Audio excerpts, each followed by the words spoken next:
Strike rate নিয়ে এমনিতেই সমালোচনা আলোচনা কম হচ্ছে না। বিগ ব্যাশে পাকিস্তানি ক্রিকেটাররা রীতিমতো লজ্জার মুখে পড়ছে প্রত্যেকটা ম্যাচেই। তার মধ্যে আবার আজকে বাবর আজম যা করলেন তা ছিল একেবারেই অপ্রত্যাশিত। রেগে মেগে গিয়ে রীতিমতো বাউন্ডারি লাইনের দড়িতে ব্যাট দিয়ে করলেন আঘাত। সাইড স্কিনে গিয়ে ছুড়ে মারলেন ব্যাটটা। মেজাজ হারিয়ে বাবর আজমের এমন কাণ্ড বিগ ব্যাশের পরিস্থিতি এবং সৌন্দর্য পর্যন্ত নষ্ট করে দিয়েছে সেটা ধারাভাষ্য কক্ষ থেকেই বলা হচ্ছিল।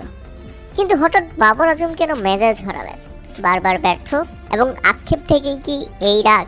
বিগ ব্যাশে আজকের ম্যাচেই ধরুন 39 বলে 47 রান করেছেন, যার স্ট্রাইক রেট 120।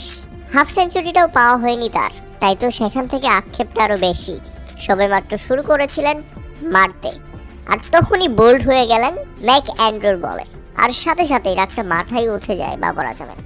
মাঠেও দেখাচ্ছিলেন তিনি ব্যাপক রেগে গেছেন, আর ডাগ আউটে গিয়ে তিনি যে মেজাজ হারিয়ে যা যা করলেন তা একেবারেই অপ্রত্যাশিত ছিল। আজকের ম্যাচেও তার স্ট্রাইক রেট আশানুরূপ নয়, 39 বলে 47 রান।